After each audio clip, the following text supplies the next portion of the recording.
Hey guys, good morning. Today's April 23rd, I believe, and it is week 5 of the garden tour.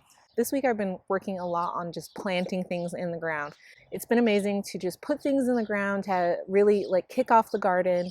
This week we had weather, we had nights in the 50s and days in the 80s, and so I was able to start putting out my peppers also, which is really exciting.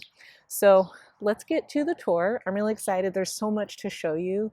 And I've been just kind of coming out to the garden multiple times a day just to see if there's anything new. And that sounds ridiculous, but a lot of times there is. So I've been really pumped to share this with you. So let's get started. Blackberries are doing well. They're looking about the same. And we have our strawberry green stalk that just has, it's covered in flowers. Let me see if we actually have any strawberries yet.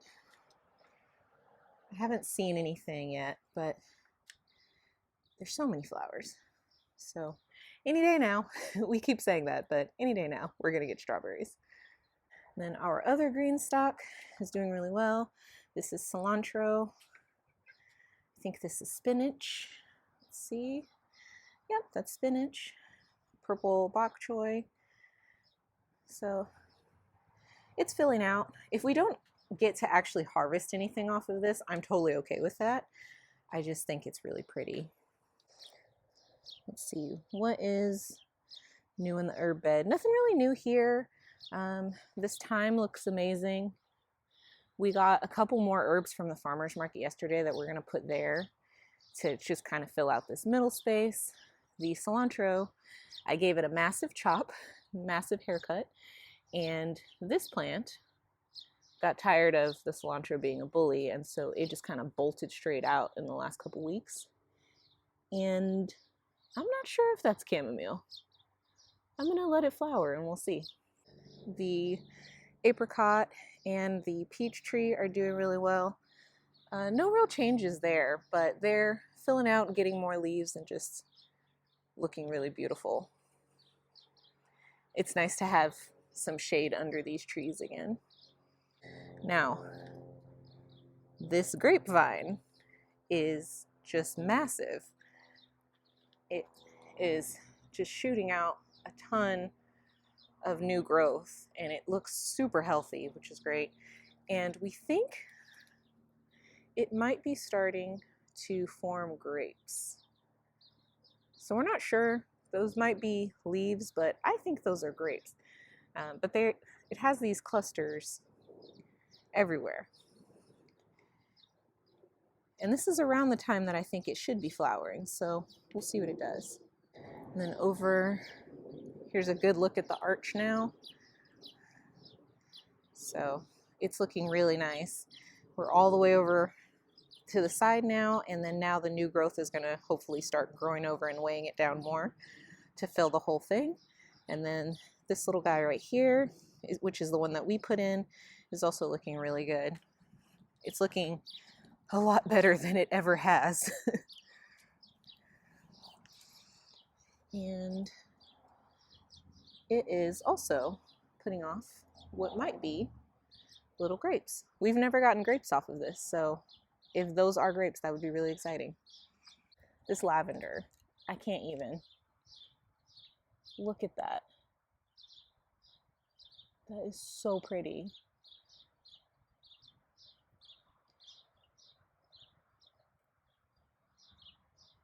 The bees have been loving this too, so I love that it's here.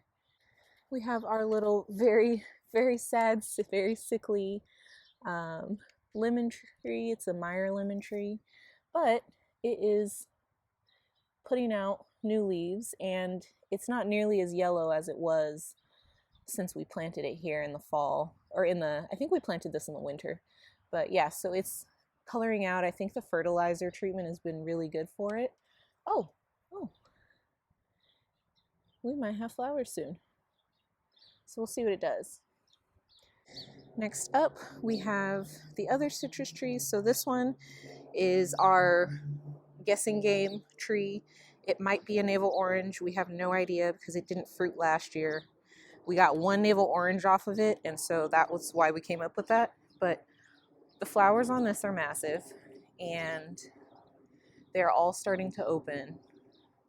And they're just, look at that, so pretty. Then right next to the mystery tree is our cutie tree, which is always have to think about it. What is it? Clementine. And the flowers on this one are actually really teeny tiny. They're super small, but I mean, it's covered in flowers. There's no way that this much fruit should come off of this tree. But hopefully some of these flowers get pollinated and not all of them. But it's loaded up. And on the other side of the lawn, we have our lime tree, and it's doing really well too. It's starting to have a bunch of new growth on it. This one looked the worst when we planted it. It looked half dead, but there's a ton of new leaves sprouting on it. And what looks like, where is it? That might be a flower. So it's looking really green and lovely too, and the leaves have darkened up a lot, which is really great. So we'll see what happens. Oh yeah, it looks like there's a few buds on here. So here's another one. Where is it? It's hard to point with the camera. There we go. So there's another little bud. So hopefully it's getting healthier. And next to that, we have our gala apple tree. This is one that we just put in a couple months ago, and it's doing really well. It hasn't flowered yet, but it looks pretty good, especially considering this thing at the base of it was completely flooded for a few months because of the crazy rain that we got. The bottom, like our natural soil, is pretty clay heavy, and so this thing was completely flooded at the bottom. We thought this tree was done, which would have been really sad because we had just bought it, but it's still kicking in there. Next up is the Honeycrisp apple that came with the house, but we did relocate it. And look at this. Look at that. That is so pretty. I've never actually seen these flowers before. Here's the other Honeycrisp apple. This one we didn't move, and it is flowering and looking happy too. So I love this. Look at that. These cute little buds. Our blueberries, which we have 7 blueberry plants. Here's 1, 2, 3, 4 of them. They're all looking a lot better too. They were looking really rough when we planted them. We've never been super successful with these, but we decided to plant them here, and we fertilized them, and they've been just looking so much better since we fertilized them. Also, here's another one. We cleaned up around the base of them so that they're not competing with grass or anything like that.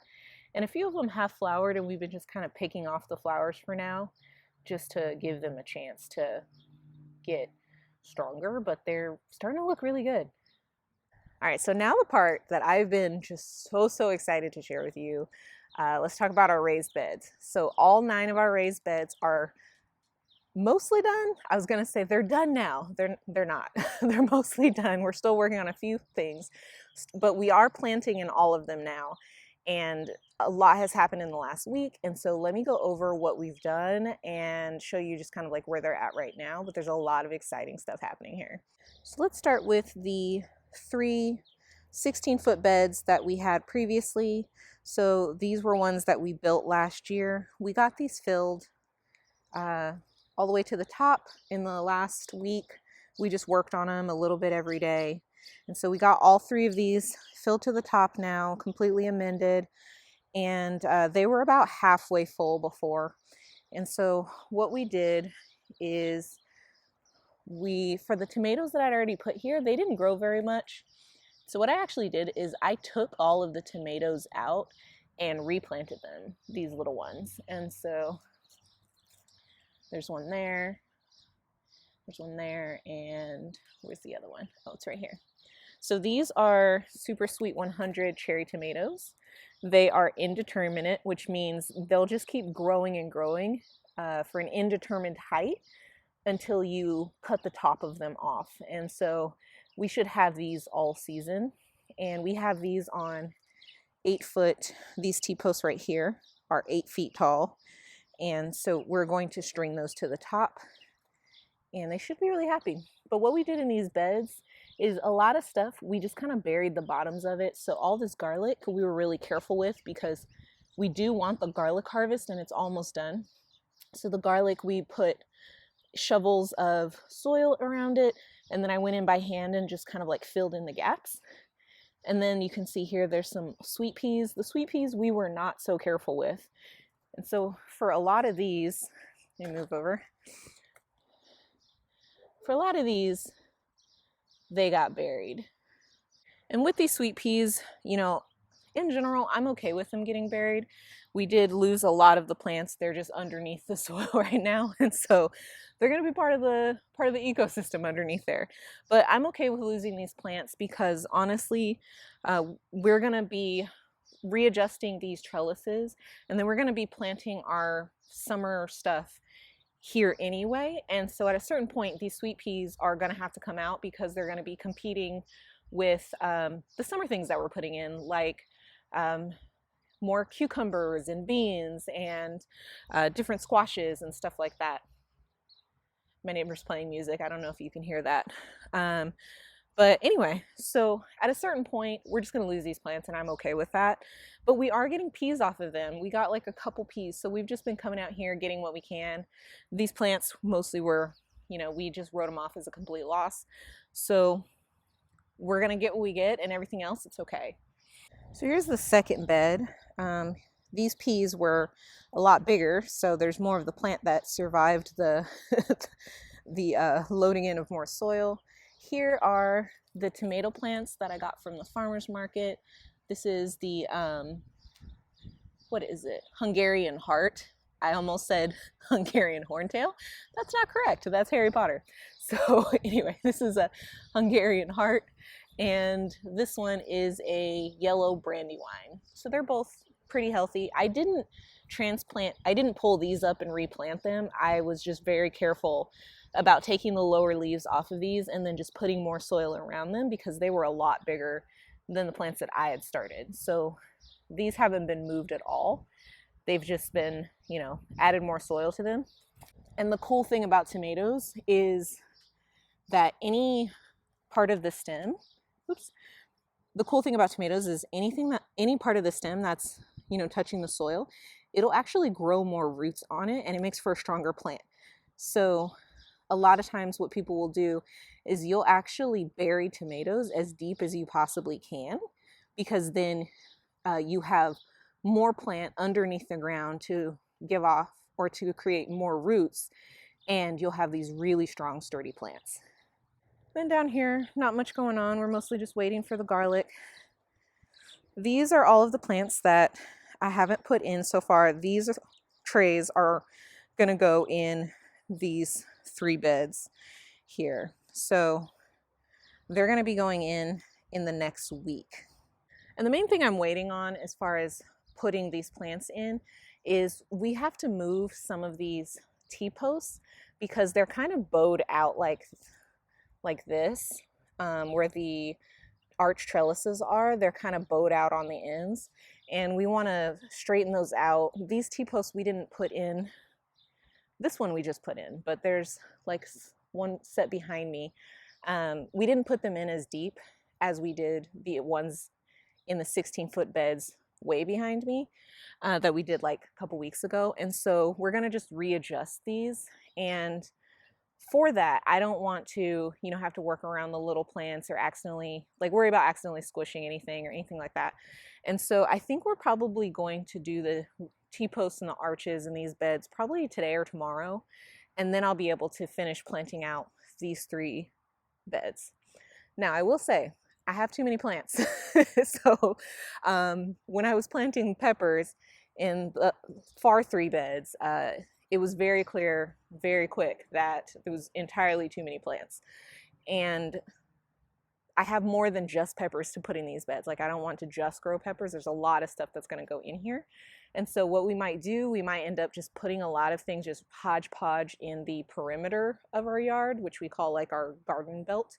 It's not a name that I came up with. It's just a copycat from Jess from Roots and Refuge, because I love everything she does.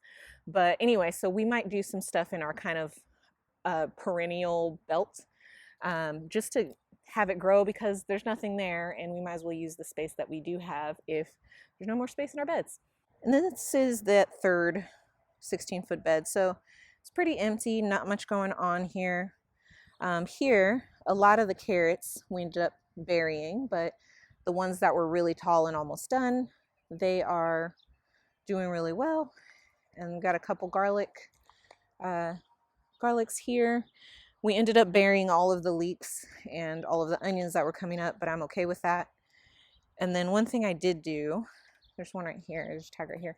I did end up putting some zucchini and squash in these beds. So here's a yellow squash here. In that bed over there where that red tag is, there's a zucchini plant or zucchini seed. So I did put those, I put 3 of those in, I think, but that's the only new thing. Those and the tomatoes are the only new thing in these beds so far, but they're going to look very different next week. Next up are our flower beds. So everything in here is doing pretty well. I did mulch these 3 beds this week.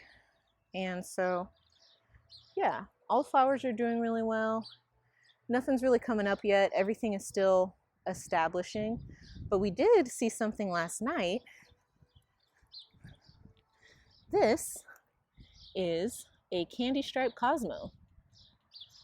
So I'm excited for that to open. I've never grown Cosmos before. I have no idea really what they look like except for seeing them on other people's YouTube channels. And so I'm really excited for this little guy to open.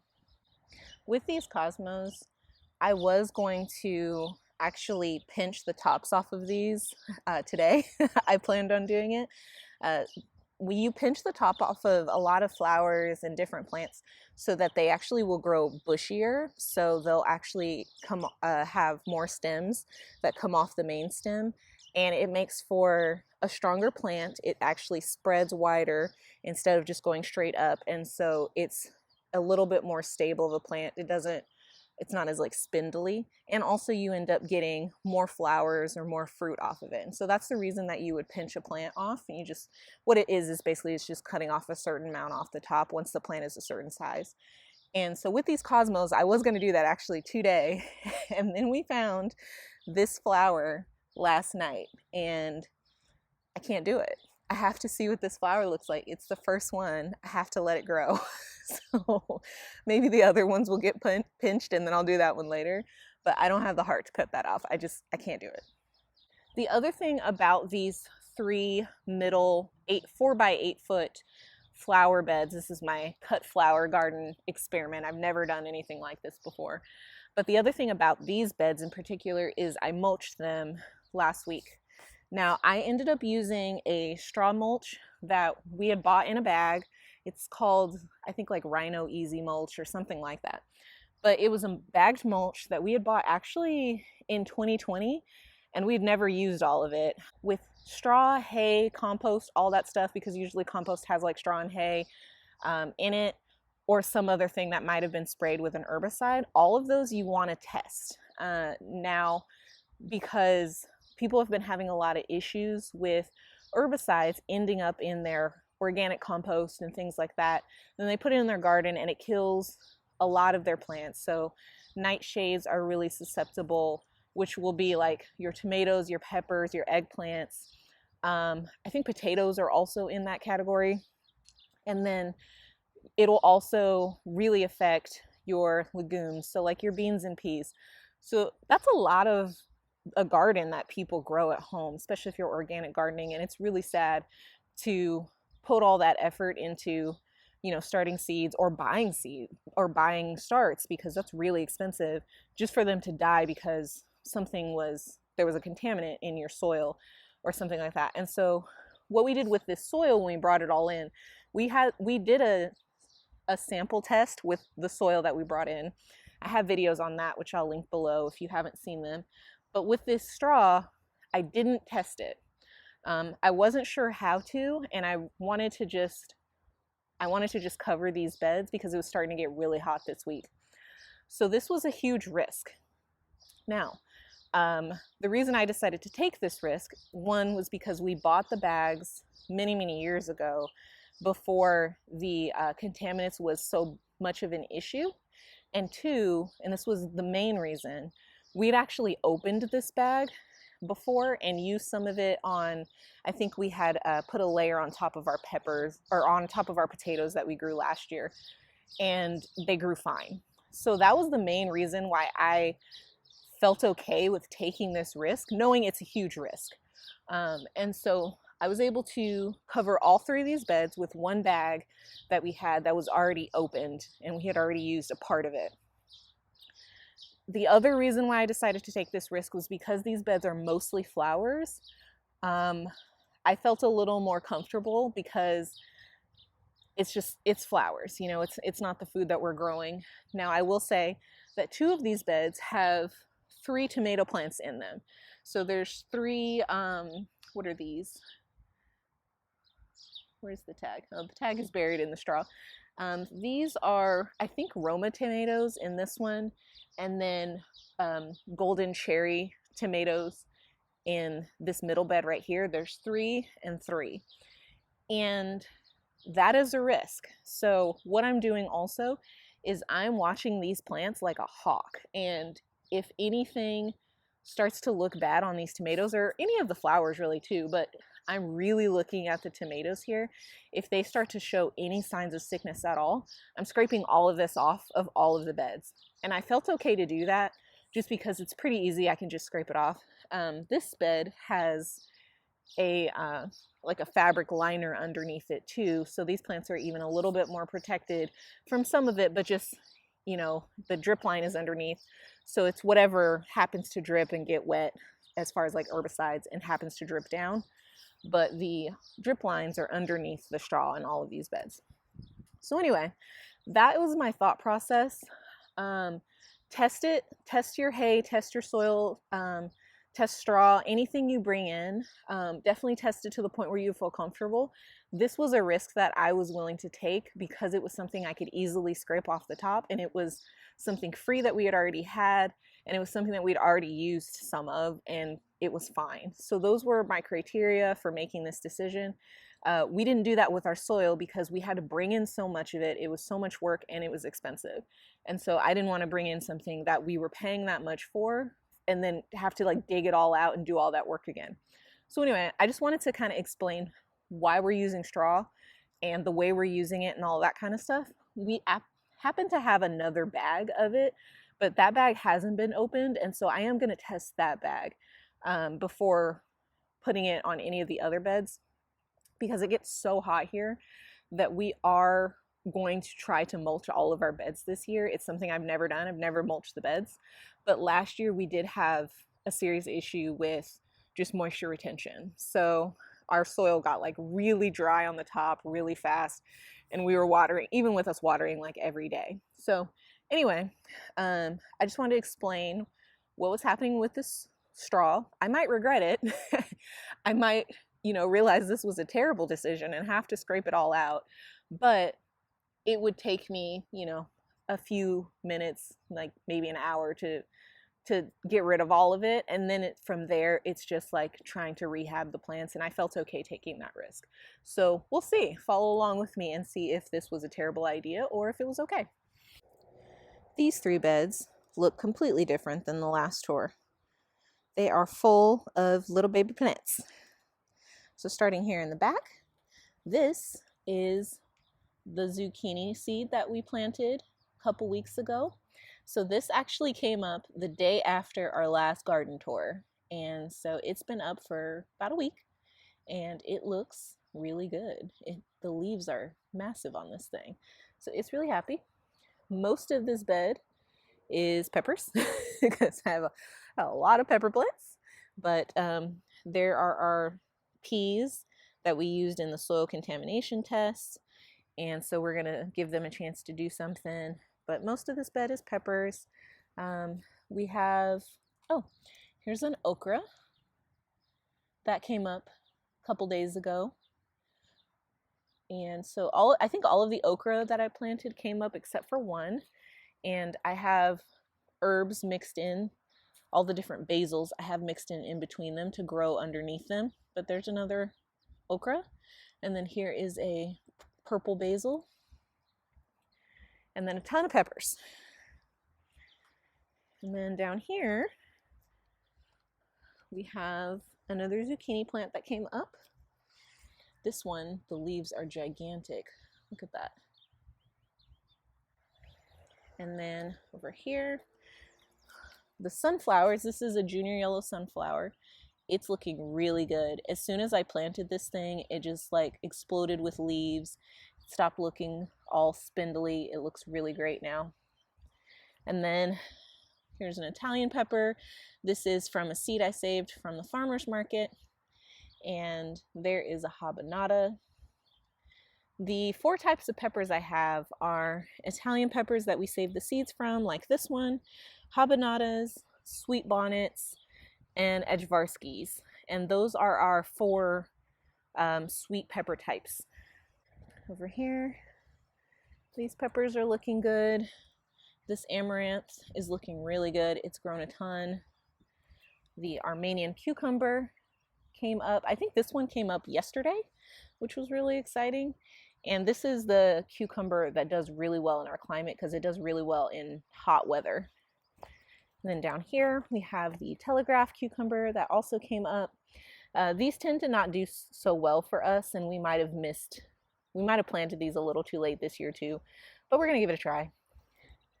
I put a little Moulin Rouge zinnia here, which is going to be a deep dark red, so it'll spill out between these plants and be lovely. Over here in this middle bed, it's a lot of the same stuff. Let's see. Oh, here are the Armenian cucumbers on the other side. I planted 2 seeds in these because I really wanted to make sure that we got one. And if another one didn't come up, I was going to transplant one of these. But the other one ended up coming up yesterday, which was great. And then here is the Persian gherkin cucumber, another experiment one for us that usually doesn't do too well because of our hot weather, but it came up last night. More peppers, all the peppers. Over here, we have another junior sunflower that is looking very happy. Chamomile. Right here. I took the flowers off of this so that it would bush out more and focus on just, getting established, and it is already starting to have another flower. So that's really nice. All of these noodle beans came up. So that's really fun. We have noodle beans now. There is a butternut squash here. It hasn't come up yet on either side of this trellis, but they usually come up a little bit later, so I'm not really worried about it yet.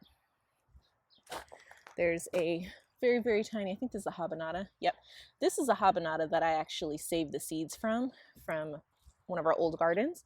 Let's see, which one was it? From the 2020 garden. So our very first garden, the very first time we grew habanadas, I saved a seed from that one. We'll see how it does. That is a dahlia. These are Blue Lake bush beans. I think in my last video I was calling them Black Lake, but they're Blue Lake. I don't know why a lake would be black, but that was what it was in my head. Here is a honey nut squash, which is like a really small butternut squash. We actually like these more. They're really sweet, really easy to grow, and they're about that big. Yeah, about that big. So we really like them. And the straw flower in the back is doing well. More peppers on the end. There is a junior sunflower there and a habanada right there. And then in this front bed, we have more chamomile. You can see I took the flowers off the top of these too, and then it's already growing more, which is exciting. This wasn't here last night. Yay, what are we? This is the other honey nut. This was not up last night. That's so exciting. And then here's the other Blue Lake pole beans. So I noticed last night that these 2 plants looked really wrinkly and sad and kind of deadish. And so I watered everything a lot more last night because I figured maybe it was a watering issue. That one might actually be a goner now. I don't think it's the soil, just because everything else looks really, really happy, but I don't know. So I might end up, if those die completely, I'm just gonna put 2 new seeds in the ground. But that was something that I noticed last night, and then I'm hoping to rehab them a little bit, but if they don't make it, that's okay. Here, this is an autumn beauty sunflower, so it's gonna get really big and hopefully frame this trellis really nicely. We have a yellow squash here. You can see how big those leaves are. This one, actually, I had planted kind of like over here, and I realized that that was way too close to the edge. So I actually transplanted this one yesterday morning, and it might be a little mad at me, but it had to move. It was way too close to the edge. Here is where our other butternut squash seed is that hasn't come up yet. And then these are other noodle beans. So they're up and happy. There's a dahlia right there that I grew from seed. I don't know what color any of the dahlias are because it was kind of a mixed pack. You can grow a dahlia from seed, but you can also grow it from their tubers, which is kind of like these potato-looking, finger-looking things that grows underground.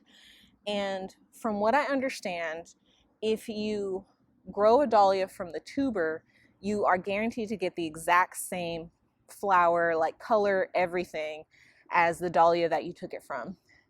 If you wait for the seeds and you grow it from seed, you might have some variation, and because all of the seeds in that dahlia are a little bit different. I got a mixed pack of dahlia seeds, and so I have no idea what color any of them are, but I thought that that was a good place to start because I've never grown dahlias before, and so this was my experiment to just see, one, if I like growing them, two, how they grow. And I would love to end up with a bunch of different colors. Like, that would be amazing. And so we have a bunch of dahlias in the cutting flower garden in the middle here. But I'm really excited for these. I kind of like that I don't know what color they're going to be because it's going to be a surprise for every single plant. So I'm kind of into that. Hi, buddy. Hi. Are you joining the tour? Hello. These are more pepper plants. This one is a sweet bonnet. It's kind of like how the habanada is a sweet version of a habanero. This is a sweet version of a Scotch bonnet. And I've never had that before, so I'm really excited for that. On the end here, I put a Thai basil because I love just letting these flower and get just really, I think they're really pretty.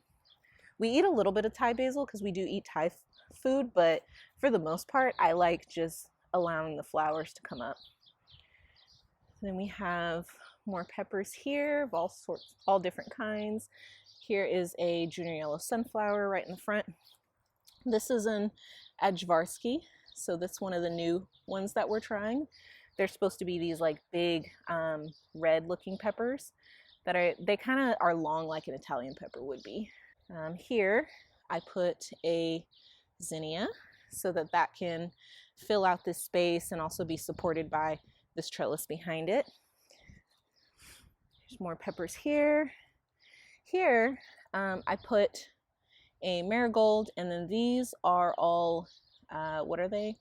Snapdragons. So these are all snapdragons. Now, I think it's actually too late in our climate for snapdragons. We might have just gotten into the weather where it's too hot for them. And if that is the case, that's totally fine. I'm going to put some sunflower seeds here also. And if the snapdragons don't do anything or they die because it gets too hot, I'll still have something really pretty here in the middle. And I wanted flowers here because this is kind of the separating border between all of our sweet peppers this side of the garden on and our hot peppers over here. And so all of our jalapenos and poblanos are in this area right here. So the reason I put all of our hot peppers in one area and just kind of like spreading all of our sweet peppers willy-nilly in every other part of the garden, usually we don't do that. We kind of had everything mixed in, but this year we have way more peppers than we've ever had before. The most I've ever had was 30, and this year, because a series of, starting to germinate more seeds when they weren't coming up, and then getting surprised when a lot came up, that kind of thing. We ended up with 138 or 139 pepper plants, an insane amount of pepper plants for 2 people. It's nuts. So we'll be hopefully getting a lot, preserving a lot, giving away a lot. So I am excited about that because I love sharing garden produce. But anyway, the reason why I decided to put all of the hot peppers in one area, and why I decided to put them specifically in this bed in the front, was because we love to have people over. We love for our friends to bring their kids over, and we want kids to be able to like just grab stuff out of the garden and be able to just eat anything right out of the garden. And that's the reason why I try really hard not to spray anything on our garden, including organic pesticides. I will wait as long as I possibly can. And for the last couple years, I haven't sprayed anything at all. But I will kind of let the pests have it for a while, hoping that the beneficial insects come in time so that I can avoid spraying anything at all in our garden, because I love the idea of just being able to pick something and eat it. So the reason I put all the hot peppers here and in this bed in the front was so that we could tell people like, oh yeah, you know, in pepper season, you can eat any of the peppers, just know that this section right here is where all of the hot ones are. And they're not too hot. It's nothing that's going to hurt anybody. Like I said, it's all like poblanos and jalapenos. But I would hate for like one of our friends, like 4-year-olds, to come over and pick a jalapeno and, you know, hate spicy food and start crying, right? And so I don't want that to happen. So we also put it right here in the front bed, because this is a bed that we can see from most areas in our backyard. And so we can kind of keep an eye on the kids. And if they do come over here, we can intervene. We can have them pick a different one. We can tell them it's hot if they want to try it. All of those different things. And so I wanted to put it in a spot where, you know, the adults around could just kind of watch the situation, but everyone would know where all of the hot peppers were, so that the kids could have free reign to eat anything they want out of any other part of the garden. So that's our garden tour for this week. I moved to the other side because my neighbor's playing music. It is a beautiful day outside. I'm so excited about this and all the progress we're making, all the things that are coming up right now. I love it. Like I said, I walk into the garden multiple times a day just to see if there's anything new. And there has been, which is great. Now my other neighbor is mowing, so let me wrap this up really quick. But yeah, we're going to, and it's a beautiful day. We're going to go to an Earth Day festival later on today. So it's just a really good weekend. This is my favorite time of year. The garden is going in, and also it's getting warmer. And so being able to just have the windows open all day into the house, have the breeze coming in, and to be able to, you know, come out here in the morning at 8 o'clock in the morning and not wear a jacket, and to be able to come out and sit under the shade of the trees. I'm obsessed with this season. So it's not going to be like this for very long. Our summers get very hot here. We're in California in zone 9B. And so we don't get very cold here, which is nice because we can grow kind of year round is what that zone means. But for the most part, our summers are really hot. We have days in around the hundreds or above most days in the summer. And right now it's 80 and it's beautiful and I love it. So anyway, I'm going to enjoy the rest of the weekend. I hope you're enjoying your weekend also. And thank you so much for taking the time to be in my garden with me. This is a really exciting time of year. I hope you have a great rest of your day. I would love to hear what's going on in your garden if you're growing something. Even if you're growing on a balcony or a patio and you have one pot with a flower in it, because that's where we started. And I would love to hear about that too. So anyway, have a good rest of your day and I'll talk to you soon. Take care. Bye.